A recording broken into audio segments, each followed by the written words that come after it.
నాకు తగిలిన గాయం అదే చల్లగా మానిపోతుంది. అదేమిటో నాకు తెలియదు, ఏం మాయో తెలియదు, నాకేమీ కాదు అసలు. ఇది కూడా రాసుకో, అక్కడక్కడ పువ్వు, నవ్వు, ప్రేమ అలాంటివి వేసుకోవాలి. ఇదిగో చూడు, నాకు ఏ గాయం అయినప్పటికీ ఒళ్ళు తట్టుకుంటుంది. నీ ఒళ్ళు తట్టుకుంటుందా? తట్టుకోదు. మాదేవి, దేవి ఉమాదేవి. అది కూడా రాయాలి. అది ప్రేమ. నా ప్రేమ ఎలా చెప్పాలో తెలియక ఇదవుతుంటే ఏడుపు వస్తుంది. కానీ నేనేడ్చి నా శోకం నిన్ను కూడా బాధపడుతున్నా అనుకున్నప్పుడు వచ్చే కన్నీరు కూడా ఆగుతుంది. మనుషులు అర్థం చేసుకునేందుకు ఇది మామూలు ప్రేమ కాదు.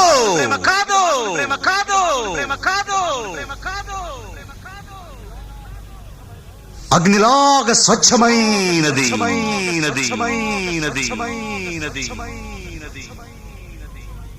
గుండెల్లో గాయమేమో చల్లంగా మానిపోయే మాయే